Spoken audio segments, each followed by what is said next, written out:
welcome to James List's Express Center, where we'll get you out as fast as possible, bringing you top 10 favorite games of 2017. This is not the best, because there's a lot of games out there I didn't play, like Horizon Zero Dawn, that actually I have somewhere, but got it for Black Friday, super cheap, like 20 bucks. But I didn't play it yet, so can't include it in the list, even though everything I've read and heard about it is it's a great game. And there's other games like, oh, that game is better, but it had more fun playing it. Not really. So this will be a list of favorite games, not the best, because again, I didn't play all the games, and there's some games that technically would be better that I just didn't have as much fun playing them as others. Like, starting off with number 10, Friday the 13th, the video game. I'm a huge fan of Friday the 13th. Love Jason. And while this game is great, and they've added more maps, added more Jasons, added more stuff like that. So they keep adding more stuff to it. But it's like, all right, well, you're a counselor. Run away from Jason. Ooh, yeah, you're Jason, you're Jason. Yay, yes. They know 6 gameplays of being a counselor. And a counselor. Oh, counselor again. Then yes, back to Jason. I get to have fun again. I did have fun playing as the counselors here and there, but man, Jason can be OP, which he should be. Like, he should be overpowered. He's Jason. But man, some of those times it's just frustrating as all get out. But still, good game, and it's not even like 60 bucks, like what, 30 bucks? 30 bucks, hours of enjoyment I got out of it. Definite plus. Keep coming out with more, and I'm sure like more events they'll come out with and all that over the years. So definitely check out this game. If you're into like the online type games like this, definitely check it out. It's a fun game. Like, I had fun playing it. It's like, do I play this game now or do I go back to Jason? And it's like, I mean, if I could guarantee to be Jason, sure, but you can't. So I guess I'll play this game instead. Like Batman, the Telltale series, Season 2. Might be higher on the list if the seasons were done, but they only have up to episode 3 out, so it's only going to fall in at number 9. Their take on the Joker in this is amazing. This version of the Joker is one I've not seen before, but being the Joker, I have to ask myself, is this really the Joker, or is he playing a character? Is the Joker just like hiding deep inside going, don't show your true self yet, don't show your true self yet. Make yourself out to be the bumbling idiot who's in love with Harley. Don't let them know who you really are, the clown prince of crime. Fool everybody. Or is he really this John Doe character? Like, he's the Joker, so you don't know. He could very well be John Doe, and then he comes out as Joker later. Or he could very well be the Joker the entire time, just hiding behind this persona of John Doe. God, I can't wait for more episodes to come out so I can find out. And Telltale, some of their games can be slow here and there. Like the Guardians of the Galaxy, wasn't their best work, but this Batman series has been great. If you're into the like choose your own adventure type games, Telltale series games, this is definitely one to get. But number 8, first of the virtual reality games, The Gallery, Episode 2, Heart of the Emberstone. The first episode was the first VR game that really blew my mind when someone threw something and I reached out and I grabbed it. I'm like, because I didn't know. Click. Yay, I clicked the mouse button on time. Or, oh, hit X when it pops up on the screen. X. No, I reached out and... Whoa, that was cool. This one goes from 1980s Cold War adventure mystery game to sci-fi, just pure on sci-fi. But it's still really good. The storyline is really good. The voice acting, the puzzles, some of the scenes are just like, you watch it on a flat screen, the giant thing that transports you, it's like, alright, whatever. But when you look up and you see this giant thing reach out, it's like, don't hurt me, don't hurt me. The scale that you get with VR is just amazing. Just the fact that, again, you're watching on a flat screen, all right, well, it's a 150-foot tall giant, but it's on a flat screen, so he's 24 inches, whatever, not a big deal. But when you have to look up and go, oh crap, don't hurt me, don't hurt me, don't hurt me. It's amazing. There's a couple times I had to just rage quit for a bit because I'm an idiot. It's like, noob, get good, scrub. And it's like, all right, find someone. I was like, oh, really? It was literally right there. How did I miss it? I don't know. I'm just stupid. But that's on me, not on the game. That it was literally right there. I had to just pick it up, put it in the thing, and I could have kept going. But anyways, just some minor stuff like that I screwed up on. Again, not the game's fault. My fault. I'm the idiot here. This game is amazing. If you have the HTC Vive, get this game. Definitely. Speaking of the HTC Vive and games to definitely get, Don't Knock Twice. Amazing. I screamed, punched myself in the face, and had to take about a minute and a half to recover from one scene. If you watch, I can probably put like game playthrough or the reviews in the comments. Yeah, I'll in the description put the reviews and all that, but there's a scene where, again, I screamed, punched myself in the face, and I had to recover for a minute and a half because, just oh, there's no background music to indicate that something crazy about to happen, and ow. Like, you don't get that from a flat screen game. There's no click, click. Oh, alright, click, click. No, you might get that quick jerk back, but that's going to be about it. When in VR, you get the full body, like, oh crap, protect my face and all that. And I punch myself in the face because I'm like, oh, protect the moneymaker. And this game definitely got 2 playthroughs out of me. And this is a game where if you have the friends who are interested in this and you want to give them a good scare, this is the game to do it. They will freak out. So yeah, definitely if you have the HTC Vive, check this game out. Get it. Great. Now, back to regular games. Cuphead. This game might be higher on my list if I hadn't rage quit. If you watch a live stream, I'm just pounding on the keyboard, screaming at the game. Of course, it turns out like, oh, you're not supposed to take those bosses on yet. You're supposed to find the secret path, beat the secret path, so you get more upgrades. So and then you can go back and be honest, like, terrible. This game goes straight back to the old school 1980s Nintendo games of you play, you die, start over. You play, you die, you play, you start over again. Like, God, this game is great though. Don't get me wrong, frustrating as all get out, but great. And the visual style, like they hand painted the scenes, be like the Betty Boop 1930s cartoon style, like amazing. And like apparently like they one guy like remortgaged his house and all that to help pay for this game. And it's like, oh, hopefully he makes all that money. He obviously did because this game is amazing.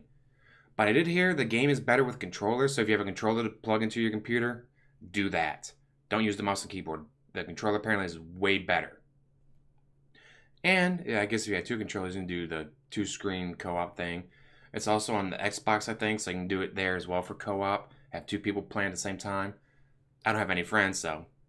Alright, I do, but none of them that are interested in doing that. Anyways, yes, Cuphead. Check it out. Help support this guy.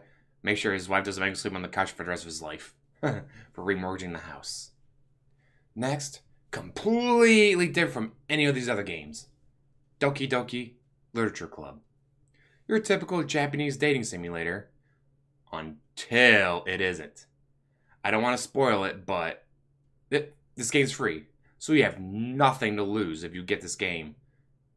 But there's a bunch of warnings, trigger warnings, stuff that they warn you about. And when I'm playing, I'm like, I don't get what's with all the warnings. This seems your typical, and then it happens.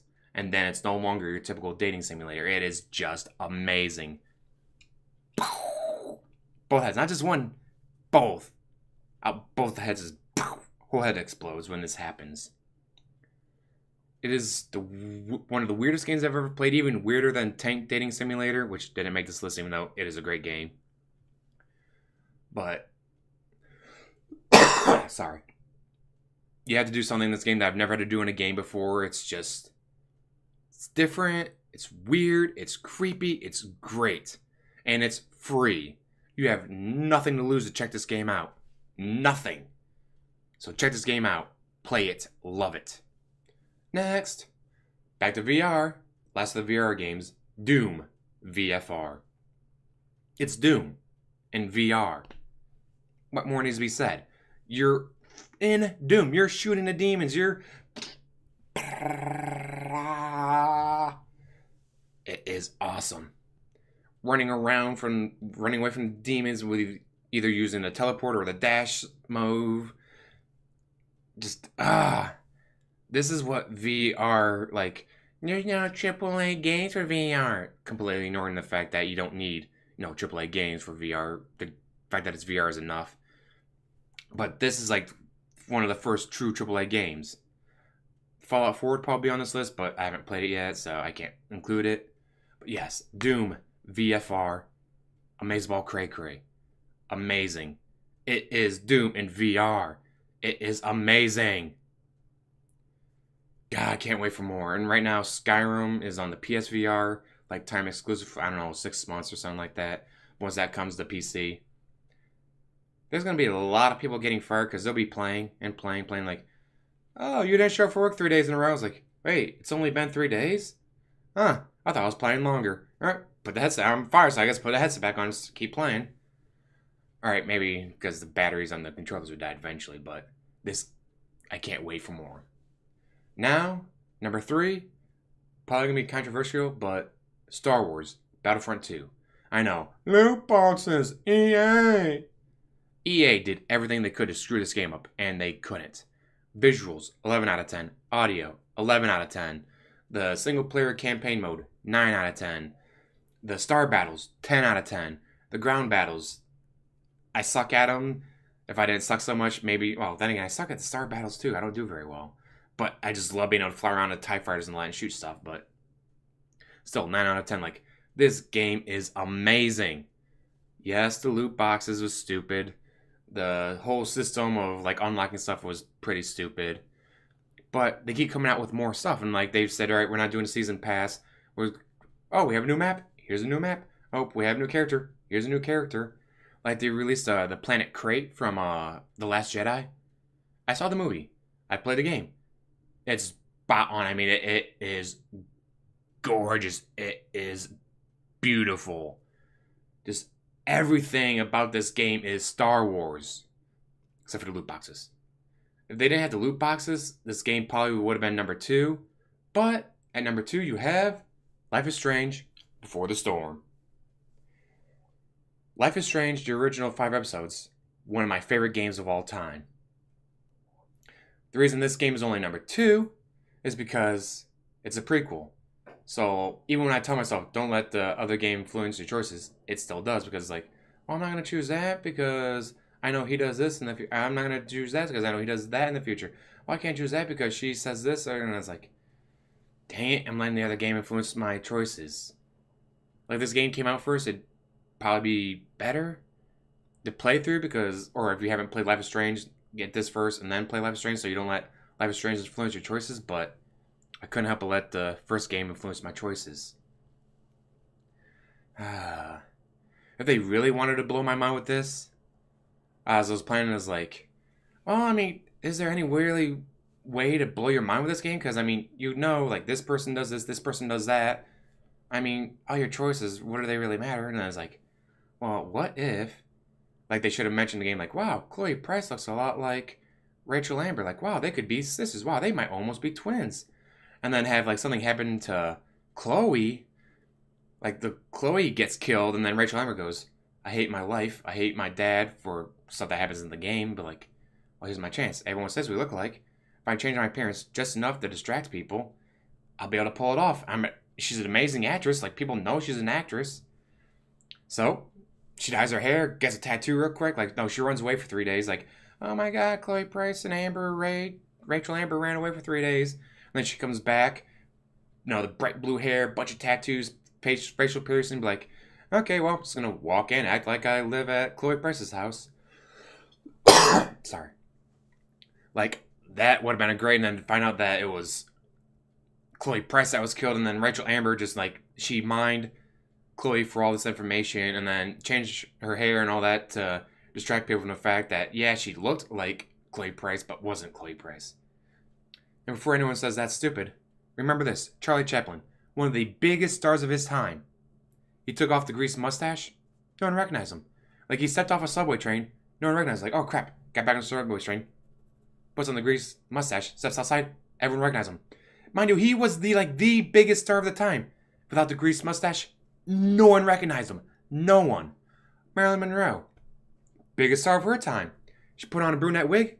She could go out shopping, eat, do whatever she wanted without being, modeled by the fans because no one recognized her. One of the biggest stars of her time in the movies, pictures, and all that. No one recognized her when she had on a brunette wig. And then be like, all right, well, I got my shopping done. I'm done eating with this person who doesn't want to be modeled by fans. Takes out the wig. People flock because, oh, it's Marilyn Monroe. So stuff like that works. That's the whole Clark Kent Superman thing. People go, oh, glasses are super disguise, but it's historically accurate. It works. It is based on facts that you just change something as simple as greased mustache or brunette wig or a pair of glasses. No one recognizes you at all. Billion people around the planet see you. Take off the greased mustache. No one recognizes you. Not one person. It's so could have had like, oh, Rachel Amber and Chloe Price look a lot alike. So then she changes her hair, does the facial piercings, the tattoos, and then being the amazing actress that she is, now she mimics Chloe Price's movements, so does all that, and like that could have been a mind-blowing experience. Obviously they didn't do it, but if I was doing the game, I probably still would have done what they did, but then I could have like, oh, if you got the deluxe edition, you get the max episode, and then you get this alternate version of the timeline. It's like, that would have been cool. I have alternate timeline where Chloe Price is one that gets killed and Rachel Amber pretends to be her. Like, that could have been a cool thing to do, but they didn't. Anyways, as much as I'm talking about this game, you gotta be wondering, well, what game could possibly be number one over Life is Strange Before the Storm? That would be Hellblade, Senua's Sacrifice, Maze Walk Cray Cray. They actually had people with schizophrenia come in and describe what it's like to hear the voices, describe what it's like to see things that aren't actually there. And then they did the like binaural microphones and all that, had the people like walk around them and whispering into it, the stuff like that to represent like what it's like to hear voices and be PTSD, just nuts, broken by what you saw and did. Like the accuracy they went into this game to get like this stuff right. The one person about like I know I see stuff that's not there. I walk into a room, I see a body hanging from the ceiling. Like I tell myself that's not real, but my mind sees it, and I try to take the body down. Like I'm trying to help this person. Like, oh no, CPR and all that, but it's like, but the body's not there. They're not actually hanging from the ceiling. There's no one there. But with their schizophrenia, like that just takes over their mind. And so, like the fact that they went to this much detail and the visuals. Oh, the visual's amazing. The audio is amazing. The storyline's amazing. The ending's amazing. The first boss I fought pissed me off because he was just slightly faster than I was. Just slightly faster, so it took me like a dozen tries. But here's the thing. The game has permadeath, where you have this rot creeping up your arm until it reaches your brain and kills you. Thankfully, like when you die, 8 times at the boss, it only counts as 1 death, apparently, because I should have had that thing creep up and kill me. But like, if you're playing the game and that the rot reaches your brain, you're dead. You gotta start over the beginning. But like I said, like I died like 8, 9, however many times I died at that boss, but only counted as 1. So thankfully the rot didn't get to my brain and kill me off and make me start over. Took me like 7 hours and 12 minutes to play through once.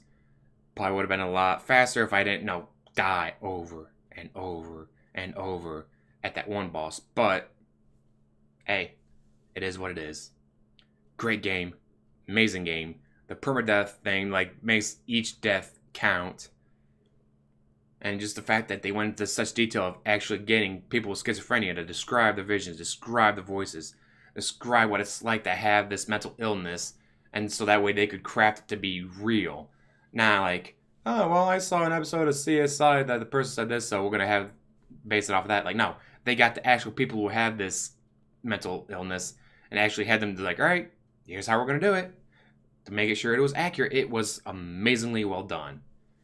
Get this game. And at this point, it's been out for, no, like, well, less than a year, but it's been out there for a while. So you can probably get it on sale, get it on discount, something like that. Get this game.